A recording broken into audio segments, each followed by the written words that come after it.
Buenos días, hermanos. El Señor les bendiga. Que la gracia y la paz de nuestro buen Dios sea con cada uno de ustedes. Una vez más nos hallamos en esta situación de cuarentena, haciendo cultos en nuestros hogares. Sin embargo, sigue siendo Día del Señor.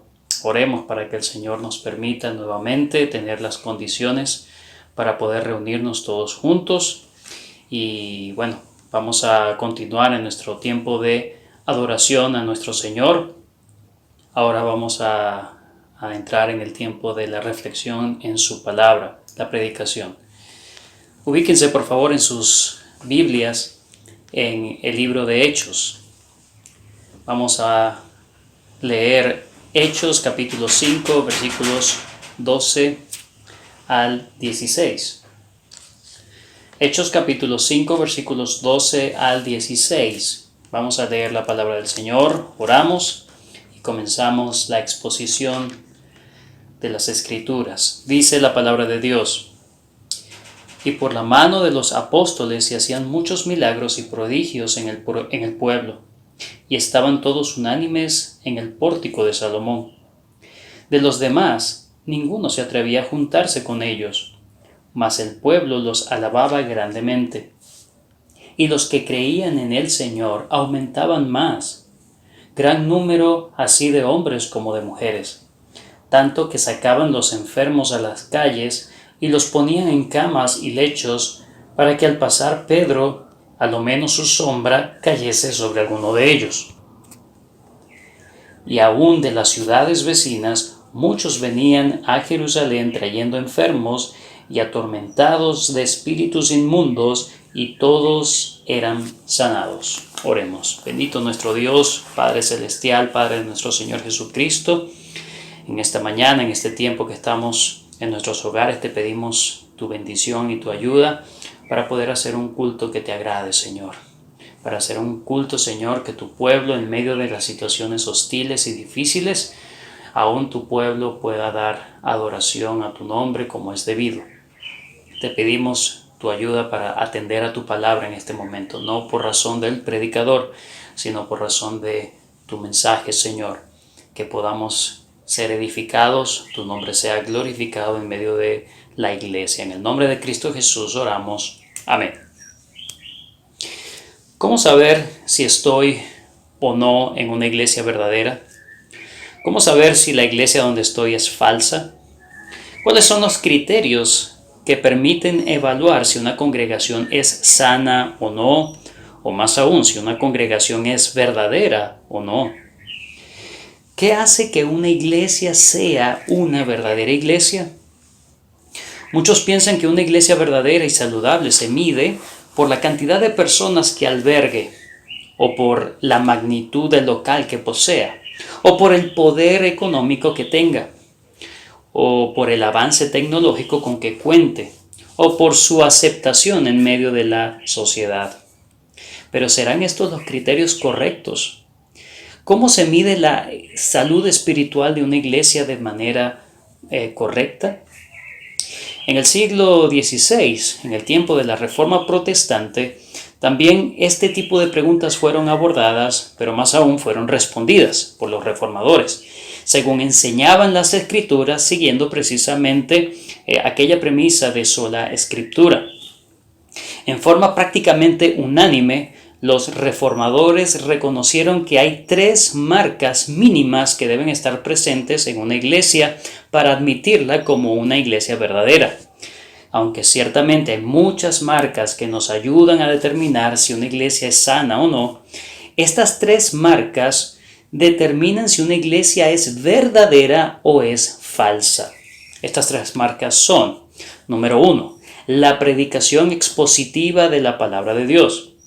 Número 2, la administración correcta de los sacramentos u ordenanzas, es lo mismo. Y en tercer lugar, la administración de la disciplina eclesiástica. Como dice la confesión belga, una de estas confesiones reformadas, en el artículo 29 dice: los signos para conocer la iglesia verdadera son estos: la predicación pura del Evangelio, la administración recta de los sacramentos tal como fueron instituidos por Cristo, la aplicación de la disciplina cristiana para castigar los pecados. Al respecto, Albert Mohler, un teólogo norteamericano y que fue 9º presidente del Seminario Teológico Bautista del Sur, dice lo siguiente: los evangélicos han reconocido a la disciplina como la tercera característica de una iglesia auténtica desde hace mucho tiempo. La disciplina auténtica y bíblica no es opcional, sino una característica necesaria e integral del cristianismo auténtico. El mandato de la Iglesia es mantener la doctrina y el orden verdadero. La Iglesia sin estas cualidades esenciales no es, según la define la Biblia, una iglesia verdadera. Lamentablemente, estamos en tiempos en donde precisamente ese tercer elemento que hemos mencionado, la disciplina eclesiástica, es una de las cosas más descuidadas o por lo menos poco practicadas en las iglesias actuales. De hecho, si se practica, hay en varias ocasiones donde es practicado de mala manera, o porque se excede o es un asunto desproporcionado, o porque es muy ligero en las disciplinas. Pero, ¿qué es la disciplina eclesiástica? Bueno, al respecto, Carl Lani dice lo siguiente: la disciplina eclesiástica puede ser ampliamente definida como las medidas de confrontación tomadas por un individuo, los líderes de la iglesia o la congregación con respecto a algún asunto de pecado en la vida de un creyente. Es la confrontación por un individuo o por los líderes de la iglesia o la iglesia entera respecto a un asunto de pecado en la vida de un creyente. En aras de un supuesto amor, en aras de no ofender a las personas, en ese deseo de que no se vayan, entonces muchas iglesias lamentablemente han relegado la disciplina eclesiástica. De hecho, hoy en día se ve la disciplina en la iglesia como algo extraño, algo raro, como un asunto simplemente legalista y algo de falta de misericordia. Pero ¿debería la iglesia dejar de practicar la disciplina eclesiástica? ¿Qué consecuencias, hermanos, traería para la iglesia de hoy en día que deja a un lado la disciplina? ¿Traerá efectos negativos o efectos positivos? Bueno, hermanos, el texto de hoy, el texto que estudiaremos en esta mañana, Hechos capítulo 5, versículos 12 al 16, responderá precisamente a estas inquietudes e interrogantes de una forma clara y contundente. Cuando leemos esta sección, versículos 12 al 16, nos damos cuenta que esto se trata de otro resumen que hace Lucas, luego de relatar un acontecimiento que ha sido relevante en la iglesia. Esta sección, hermanos, es paralela a Hechos capítulo 2, versículos 43 al 47 y Hechos capítulo 4, versículos 33 al 37. En estas secciones que acabo de nombrar se habla muy parecido. Lucas está haciendo un resumen luego de un acontecimiento específico que ocurre en la iglesia. Él luego hace un resumen de los resultados que trajo tal acontecimiento. Por ejemplo, en Hechos capítulo 2, luego del día de Pentecostés y que Pedro ha predicado el Evangelio y una gran multitud, más de 3,000 personas se añaden a la iglesia, Lucas señala un resumen de todo lo que hacía esa iglesia luego de ese acontecimiento. Eso está en Hechos 2, 43 al 47. Luego, en el capítulo 3 y 4, después de la sanación del cojo y que Pedro predica en el pórtico de Salomón y ellos son apresados, y a pesar de eso mucha gente también profesa la fe del cristianismo, más de 5,000 personas en ese momento.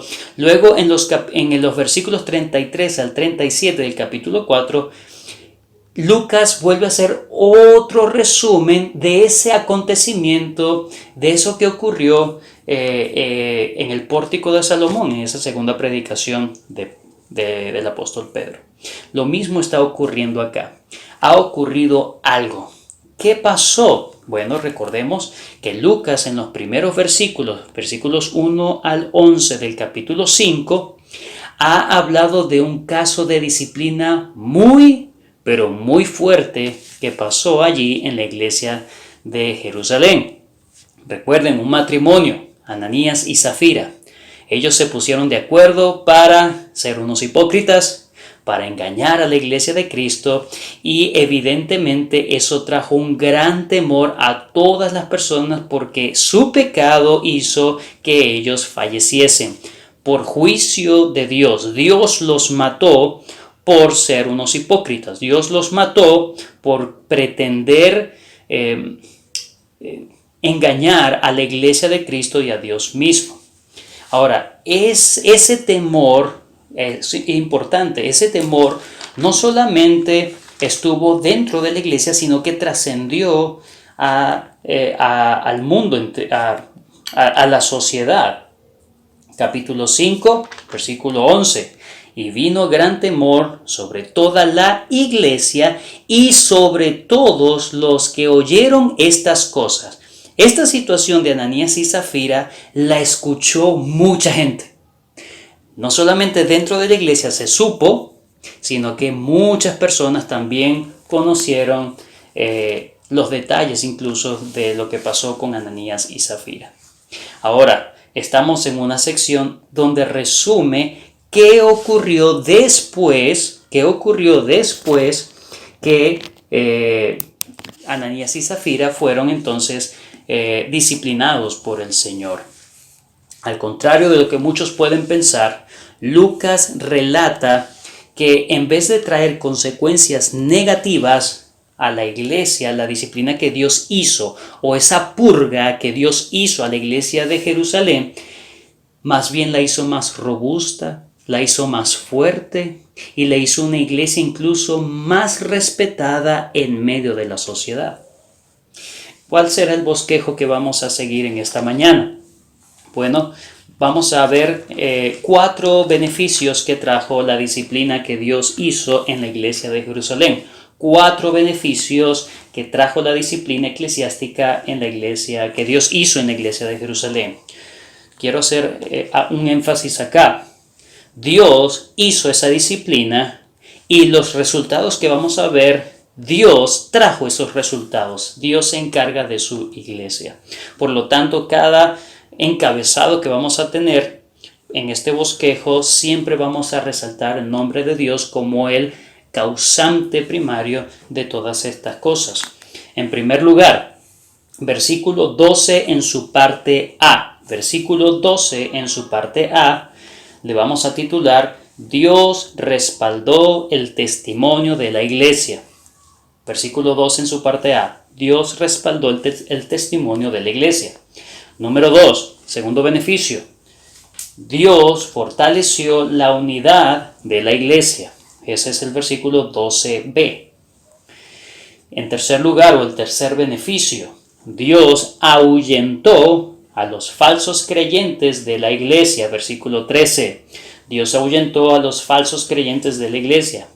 Y en cuarto lugar, o el cuarto beneficio de la disciplina de Dios a la iglesia, versículos 14 al 16, Dios hacía crecer numéricamente a la iglesia. Dios hizo o hacía crecer numéricamente, es importante, a la iglesia. Versículos 14 al 16. Comencemos entonces considerando nuestro primer encabezado.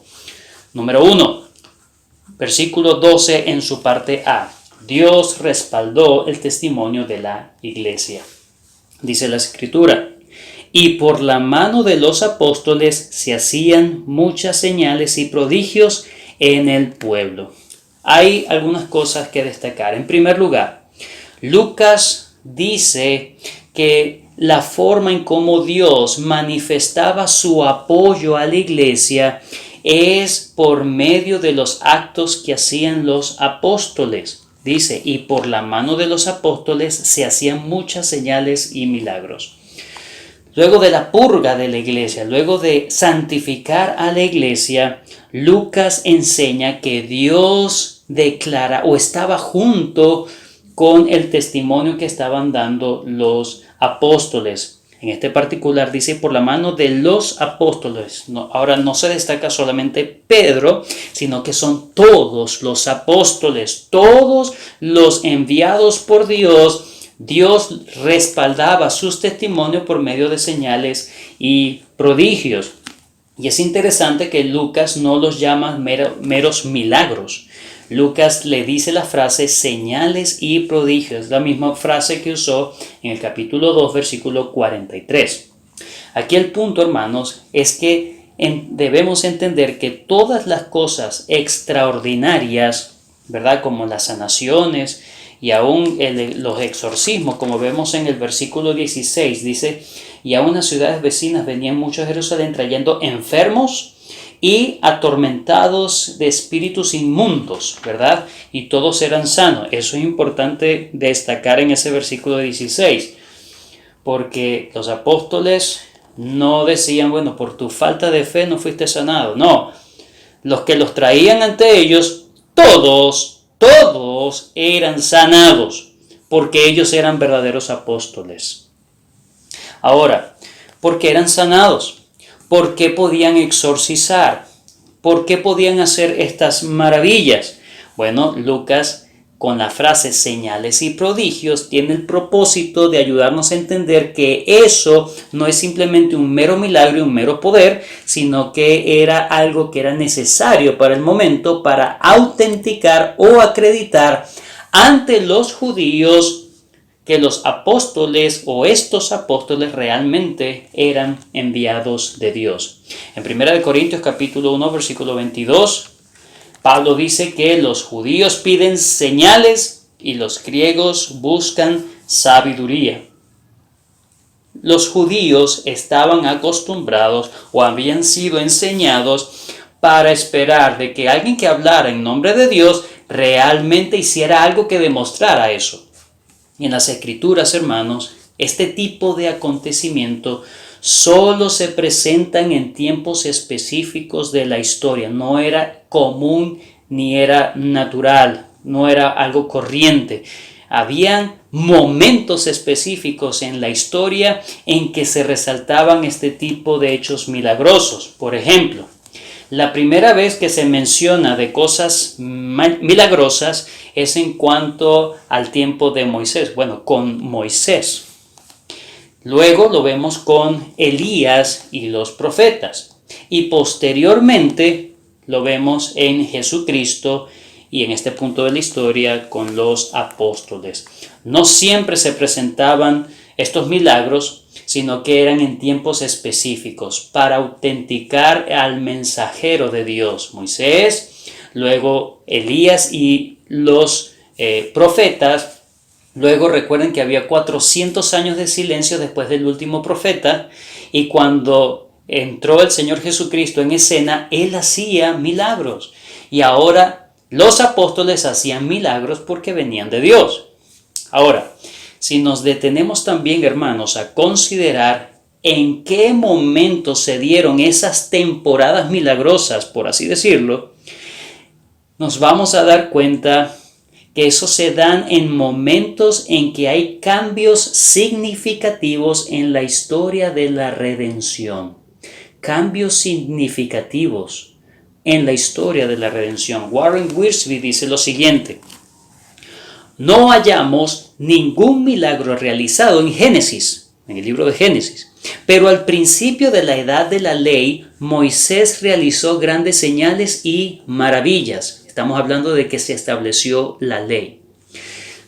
Warren Wiersbe sigue diciendo: Elías y Eliseo fueron obradores de milagro al principio de la gran era de los profetas. Y Jesús y los apóstoles realizaron señales y maravillas cuando se inauguró la edad del Evangelio. Cada vez que Dios abría una nueva puerta, llamaba la atención del hombre a ella. Era su manera de decir: sigan a estos dirigentes porque yo los he enviado. Estas cosas, hermanos, eran necesarias y lógicas, totalmente lógicas y lícitas que pasaran en el tiempo de los apóstoles. ¿Por qué? Porque aún no estaba completo el canon de las Escrituras. La revelación especial de Dios todavía no había sido completa. Por lo tanto, era necesario la confirmación por medio de milagros y señales en estos hombres para que el pueblo identificara que ellos realmente eran de Dios y los aceptaran.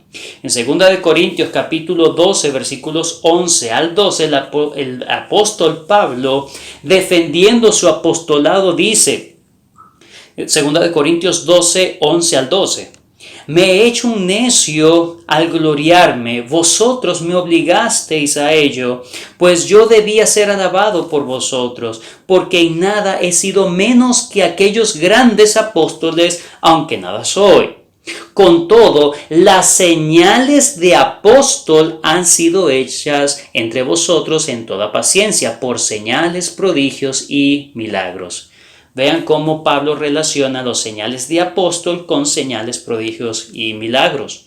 Hebreos capítulo 2, versículo 4 dice: testificando Dios juntamente con ellos con señales y prodigios y diversos milagros y repartición del Espíritu Santo según su voluntad. Entonces el autor de Hebreos está señalando que alguien que hacía prodigios y milagros, señales, era que Dios estaba testificando juntamente con esa persona. Por lo tanto, lo que nos dice Hechos capítulo 5, versículo 12, por la mano de los apóstoles se hacían muchas señales. Hermanos, una vez completado el canon de las Escrituras, ya estas señales cesaron. Todo este tipo de cosas milagrosas cesaron porque ya tenemos la revelación completa y la más segura. Pero también hay algo que debemos destacar. En segundo lugar, en cuanto a esta frase o esta parte del versículo 12, vemos que esta es una petición contestada después de la disciplina eclesiástica. Una oración contestada después de la disciplina eclesiástica. Ellos oran, recuerden, en el capítulo 4, versículo 30. Capítulo 4, versículo 30. Hechos capítulo 4, versículo 30 dice, 29. Y ahora, Señor, mira sus amenazas y concede a tus siervos que con todo de nuevo hablen tu palabra. Versículo 30. Mientras extiendes tu mano para que se hagan sanidades y señales y prodigios mediante el nombre de tu santo Hijo Jesús. Entonces ellos piden que el Señor siga usándolos para seguir extendiendo el mensaje y glorificando el nombre del Señor Jesús en medio de la sociedad. Y ahora vean cómo luego de la disciplina eclesiástica, esta oración ha sido o es respondida de forma más abundante, de forma más gloriosa y grande. Porque en el resumen anterior, en versículo 32 del capítulo 4, dice, y la multitud de los que habían creído era de un corazón y un alma, ninguno decía ser suyo propio nada de lo que poseía, sino que tenían las cosas en común, y con gran poder los apóstoles daban testimonio, pero no dice grandes señales y prodigios. Es decir, sí, el Señor los sigue ayudando, pero ahora, luego de ser una iglesia purificada, ahora el Señor contesta de forma amplia totalmente su petición de ser apoyados por el Señor. John MacArthur dice lo siguiente: la iglesia que debe alcanzar al mundo debe ser pura. Debe ser una iglesia que trate con el pecado. La iglesia impura y mundana, que es consecuencia inevitable de la ausencia de santidad antagónica, no será testigo eficaz para Jesucristo. Disciplinar a los santos pecadores no es una opción, sino una obligación. Seguimos pecando, necesitamos la disciplina del Señor. Segunda de Timoteo capítulo 2 versículo 21 dice: así que si alguno se limpia de estas cosas, será instrumento para honra, santificado, útil al Señor y dispuesto para toda buena obra. Primera de Pedro capítulo 2 versículo 9, el pueblo de Dios dice: mas vosotros sois linaje escogido, real sacerdocio, nación santa, pueblo adquirido por Dios, para que anunciéis las virtudes de aquel que os llamó de las tinieblas a su luz admirable. Entonces, ¿queremos ser una iglesia que sea respaldada por Dios, utilizada por Dios con poder? ¿Quieres tú ser un creyente al cual Dios use, respalde cada vez que tú prediques la palabra de Dios, cada vez que tú evangelices a alguien? ¿Tú quieres sentir que Dios está apoyándote? Hay que ser puro, hay que ser santo. Debemos ser una iglesia santa. Versículo 12 en la parte B. Sería nuestro segundo encabezado. Dios fortaleció la unidad de la iglesia. Un segundo beneficio luego de la disciplina de Dios. En la parte B dice: y estaban todos unánimes en el pórtico de Salomón. El acto de disciplina de Dios, hermanos, en la iglesia, en vez de desanimar y dispersar a los miembros de la iglesia, murió alguien entre nosotros, Dios lo castigó de una manera fulminante. En vez de salir huyendo, más bien se unieron mucho más. Todos, del versículo 2 en su parte B dice: todos, y estaban todos unánimes. ¿Quiénes son esos todos? Este es un primer grupo que Lucas destaca, y esos todos son, una vez más digo, todos los que habían creído hasta ese momento. Todos los creyentes que habían creído hasta ese momento estaban junto con los apóstoles. No les daba miedo identificarse con los apóstoles. Ellos estaban allí en un lugar muy público, el pórtico de Salomón, precisamente el mismo lugar donde Pedro y Juan también fueron presos. Lucas, hermanos, anteriormente nos había dado varias cifras, ¿verdad? En el capítulo 2 nos dijo que habían 3,000 personas que se añadieron. Luego en el capítulo 4 nos habla de más de 5,000 personas. Había una gran cantidad de personas en la iglesia. Estamos hablando, hermanos, de una iglesia gigantesca en membresía. Pero Lucas resalta no el número, sino la gracia que había en ellos. A pesar de la gran cantidad de personas, de una iglesia tan numerosa, era una iglesia que no carecía de unidad. Una iglesia pequeña, hermanos, no es una garantía de ser una iglesia unida. Una iglesia grande de muchos miembros no es sinónimo de una iglesia desunida. Lo que garantiza, hermanos, la unidad de una iglesia, bien sea pequeña o una iglesia grande, es la pureza de la iglesia. Es la fidelidad de sus miembros en vivir y hacer las cosas que Dios demanda que se hagan en la iglesia, y hacerlo a la manera de Dios y no por ocurrencias humanas. La pregunta no es ¿qué debemos hacer para fomentar y preservar la unidad de la iglesia? ¿Será que debemos hacer más campamentos, actividades, encuentros? ¿Será que hacemos rallies familiares para motivar a que la gente se conozca y tenga más unidad? No, la pregunta es, ¿estamos como iglesia manteniéndonos en santidad y en pureza delante de Dios? Es Dios quien hace y preserva la unidad, hermanos. Este texto, hermanos, nos enseña que Dios es quien se encarga en fortalecer esa unidad a medida que la iglesia se purifique, no tolerando el pecado entre sus miembros. Mientras hay más pureza, más unión hay de la iglesia. Estos creyentes, hermanos, no tenían miedo de juntarse, como dije anteriormente, con los apóstoles. Era el mismo lugar donde habían sido apresados Pedro y Juan, y aún así la iglesia estaba señalando que tenía temor más a Dios que de los hombres.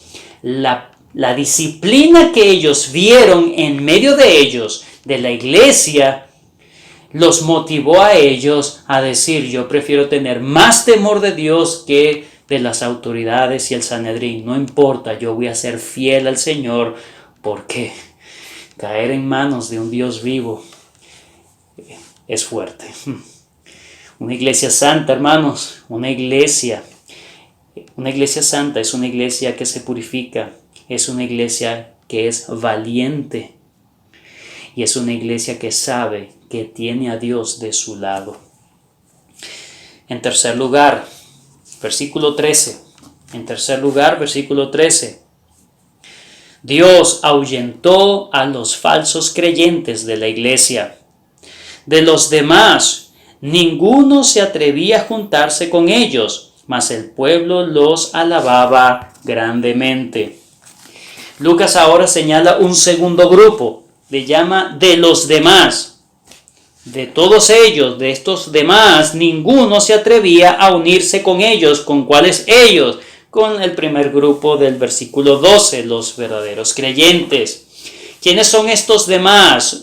Estos de los demás, ¿quiénes son? Bueno, obviamente se está refiriendo a incrédulos. Sin embargo, este grupo de incrédulos también hay una diferencia con el resto del pueblo que de alguna manera aceptaba y alababa a la iglesia. ¿Cuál era la característica de este grupo que tiene Lucas en mente? Se refiere a personas que simplemente habían hasta ese momento coqueteado y simpatizado con la iglesia de manera superficial. Eran personas asistentes, pero que no tenían ni querían tener hasta ese momento un compromiso verdadero con la iglesia. Ellos habían más bien decidido vivir su vida cristiana o su supuesta vida cristiana de una manera ligera, fría y sin compromiso alguno. Eran solamente asistentes, solamente iban y venían y ya, nadie sabía de ellos. Habían tomado el cristianismo como algo de moda. Bueno, todos se vuelven cristianos, yo también. Pero ellos no estaban realmente dispuestos a negarse a sí mismos porque no amaban realmente a Dios. Lo que sucedió, hermanos, con Ananías y Zafira fue un hecho tan notorio, como dije al principio, eso trascendió a la iglesia.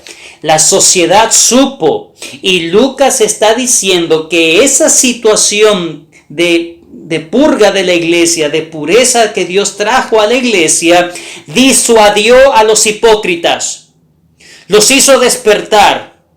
Aquellos que vivían en un cristianismo ligero, en pocas palabras, Lucas está diciendo, esta disciplina de la iglesia ahuyentó a los falsos creyentes, los alejó. Por lo tanto, estamos viendo el cuidado de Dios por su iglesia. Hermanos, la iglesia son los llamados aparte, los llamados por Dios, y Dios los va a cuidar de falsos creyentes. Pero si una iglesia tolera el pecado entre sus miembros, esa iglesia está corrompida y se va a convertir en sinagoga de Satanás. William MacDonald dice lo siguiente: tan vívida era la sensación de la presencia del poder de Dios que los hombres no se asociaban a la ligera con ellos ni hacían superficiales profesiones de fe. MacArthur también comenta lo siguiente: las personas no corrían a unirse a una iglesia las personas no corren a unirse a una iglesia que les saque a luz los pecados. La disciplina es, por tanto, una clave esencial para la evangelización porque purifica a la iglesia y aleja a los frívolos y curiosos. La iglesia es para los creyentes. La iglesia es para el pueblo de Dios. Todo lo que hace la iglesia es para santificar al pueblo de Dios. Que puede estar, por supuesto, un invitado, que puede estar un incrédulo, por supuesto, y es bienvenido, pero está para escuchar el evangelio del Señor. Pero nosotros no hacemos nada para que se haga sentir bien el incrédulo. Nosotros debemos hacer todo, y ese es el modelo de Dios para una iglesia fiel: hacer todo para la gloria de Dios y el beneficio de los hermanos, de la iglesia, que los hermanos sean santificados. Entiendas, hermanos, la iglesia no corre a los incrédulos. La iglesia no está para correrlos tampoco. Es Dios quien los corre. Es Dios quien los ahuyenta. Es Dios quien pone un peso cuando ellos ven que la iglesia es pura y ellos se ven tan inmundos, o se acercan para buscar misericordia, o definitivamente, como no quieren nada con la pureza de Dios, se terminan alejando. Pero es Dios quien carga sus conciencias. Es Dios, hermanos, quien protege a sus verdaderas ovejas. Es Dios quien disuade a las cabras de su redil. Es Dios mismo quien aleja a los lobos vestidos de ovejas. Él mismo lo hace. Dios cuida su iglesia. Para terminar, vamos a considerar el último punto. Dios hace crecer numéricamente a la iglesia. Versículos 14 al 16 del capítulo 5. Versículos 14 al 16. Y los que creían en el Señor aumentaban más, gran número así de hombres como de mujeres. En estos versículos, hasta el versículo 16, Lucas hace un pequeño resumen de lo que ha dicho antes, pero él quiere señalar algo. Si bien hay personas que no se unieron por haber visto la disciplina con Ananías y Zafira, el hecho de que haya ahuyentado a los inconversos atrajo a los verdaderos creyentes. Un mismo acontecimiento a los inconversos, a los que no son del pueblo de Dios, los espanta, pero a los que son del pueblo de Dios los atrae. Los verdaderos creyentes fueron atraídos a la iglesia. Después de escuchar semejante reprensión de Dios, semejante juicio de Dios en medio de la iglesia, los verdaderos creyentes dicen: yo quiero estar ahí. Yo quiero estar ahí porque el verdadero creyente ama la santidad y quiere estar en un sitio donde sus hermanos son santos y donde la iglesia entera es una iglesia santa. No perfecta, pero es una iglesia que se santifica. Es interesante que a estas alturas Lucas ha dado Lucas ha perdido la cuenta entonces ahora de las personas. Fíjense que él ha dado anteriormente algunas cifras: 3,000 personas, luego 5,000 personas.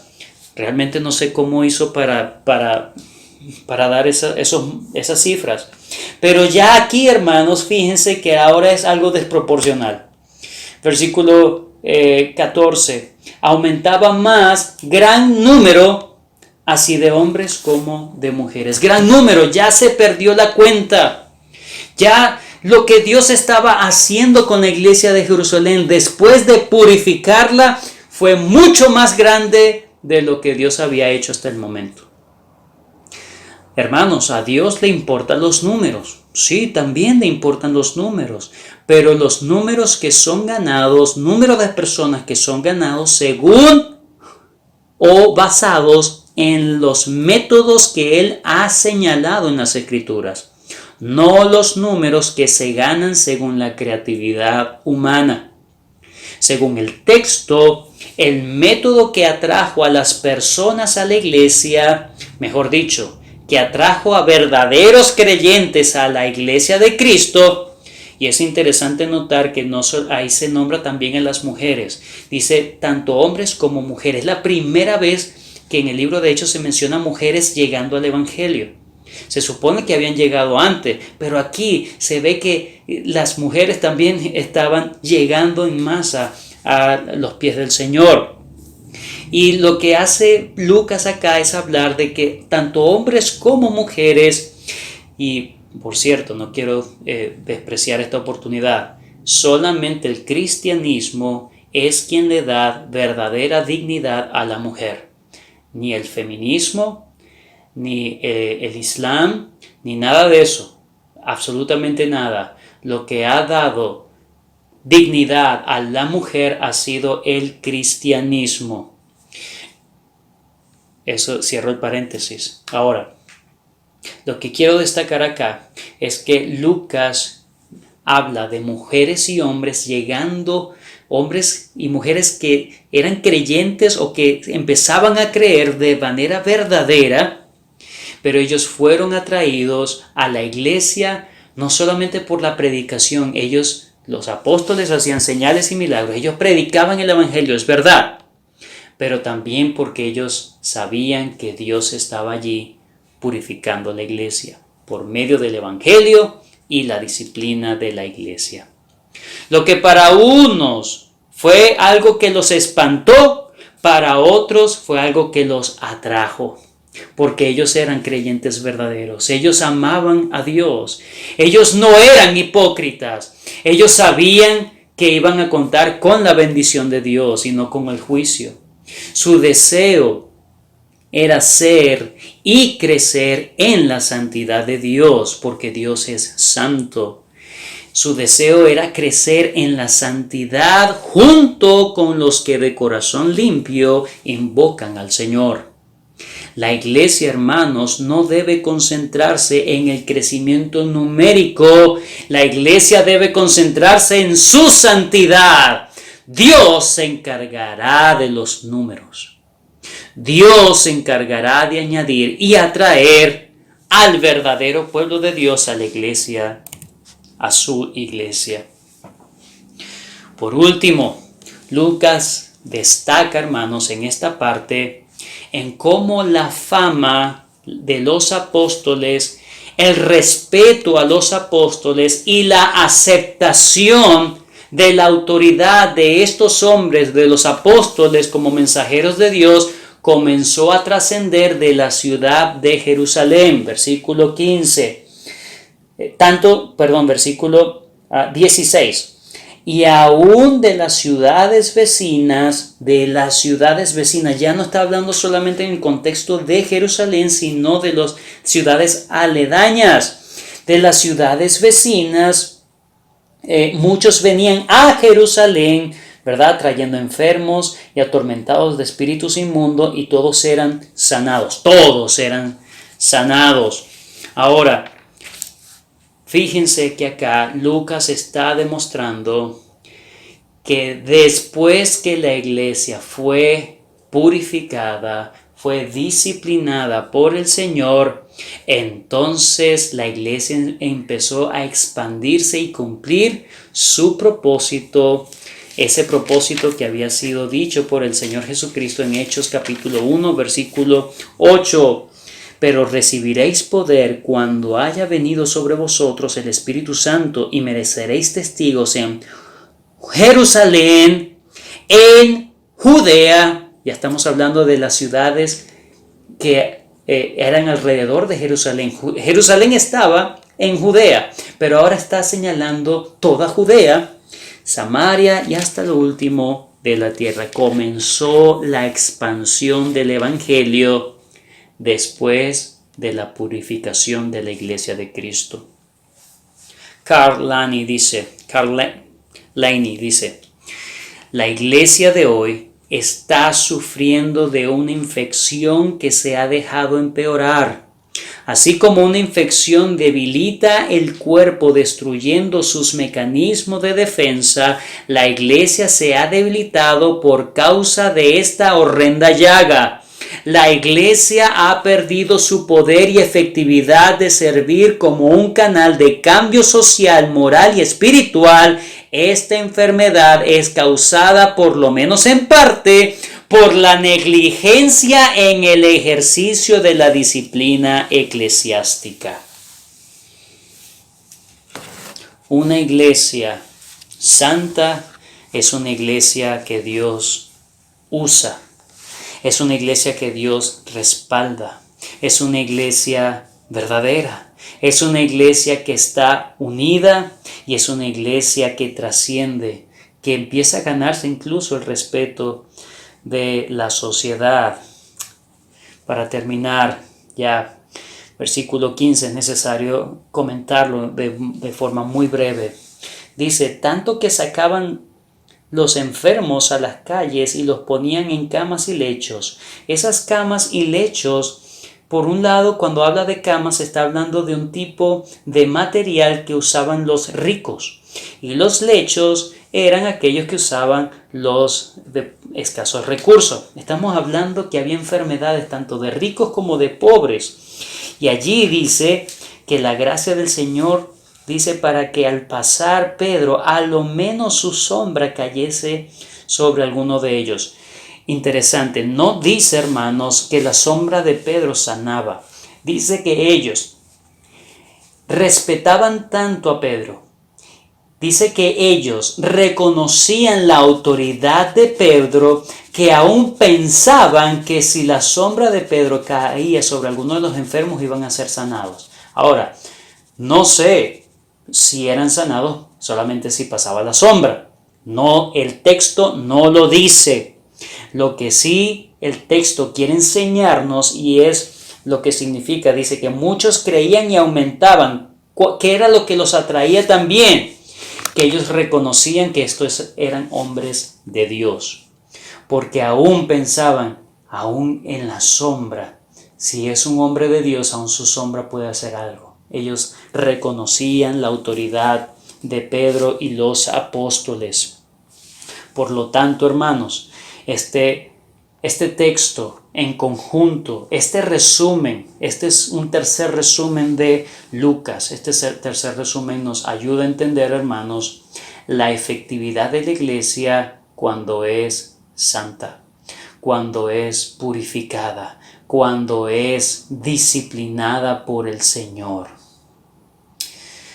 En conclusión, una iglesia verdadera es aquella que no solamente predica las escrituras de manera fiel, cosa que lamentablemente carecen muchas de las iglesias hoy.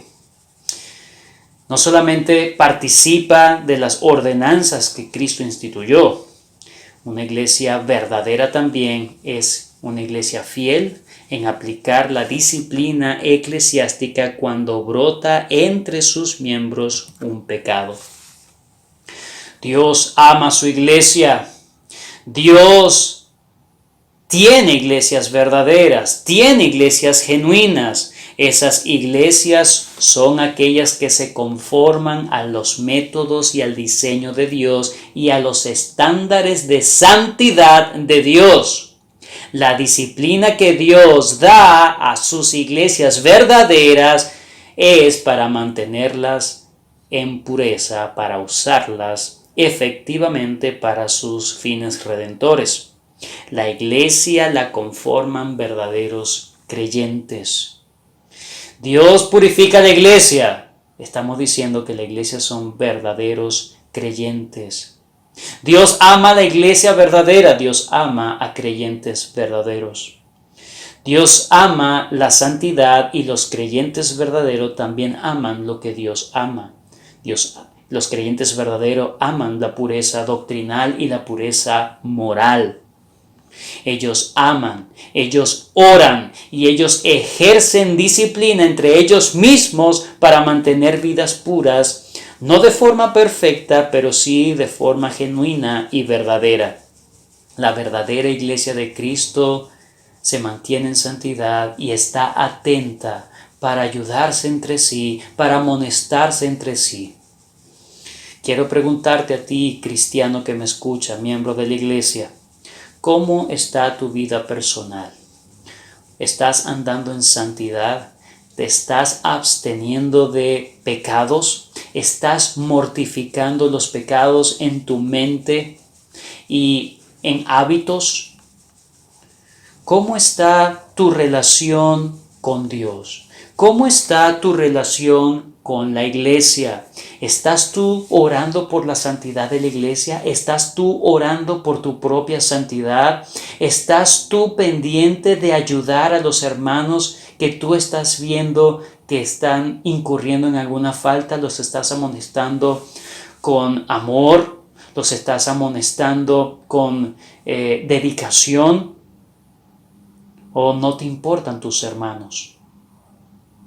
¿Cómo está tu relación con la iglesia? ¿Realmente tú estás atento a la pureza de la iglesia?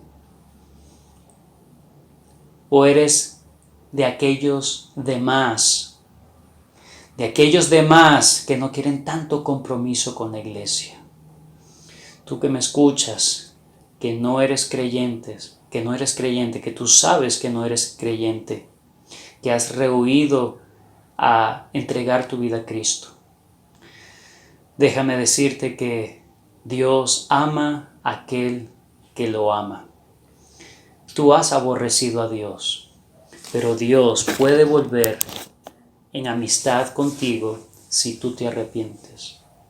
El Evangelio dice que Cristo murió por los pecadores. Si tú te consideras pecador, Cristo también murió por personas como tú. Pero Cristo quiere que tú te arrepientas de tus pecados. Cristo quiere que tú depongas tus armas, que dejes de estar en pleito con Dios, que empieces a rendirte realmente a Dios y a sus dictados, que tú realmente hagas a Cristo el Señor de tu vida, que tú empieces a vivir para Jesús. El Señor dice, el que a mí viene, yo no le echo fuera. Que el Señor ayude a la iglesia a mantenerse en santidad y que las disciplinas que el Señor nos coloque, que las disciplinas que vengan sean para la gloria de Dios, la santidad de su iglesia y para que esta iglesia y las iglesias locales que sean purificadas por el Señor, seamos usados efectivamente y grandemente por la mano de Dios para su gloria. Gracias, Señor, por este tiempo que nos has dado. Te pido que traigas convicción, que traigas arrepentimiento a aquellos que están enemistados contra ti, que traigas convicción de pecado a aquellos que no han mortificado el pecado en su vida, que han tolerado el pecado en sus vidas, que no se han santificado. Oh Señor, ayúdanos a ser santos porque tú eres santo. Y si no hay compromiso con la santidad, con la pureza, si no hay compromiso para alejarnos del pecado y andar en santidad, Señor, trae convicción para entender realmente cuál es el estatus verdadero delante de ti. Bendice a tu iglesia, bendice a tu pueblo, purifica tu iglesia y gracias porque estás atento y amas a tu verdadera iglesia y no la dejarás en impureza. Tuya sea la gloria por siempre y para siempre. En el nombre de Jesús. Amén.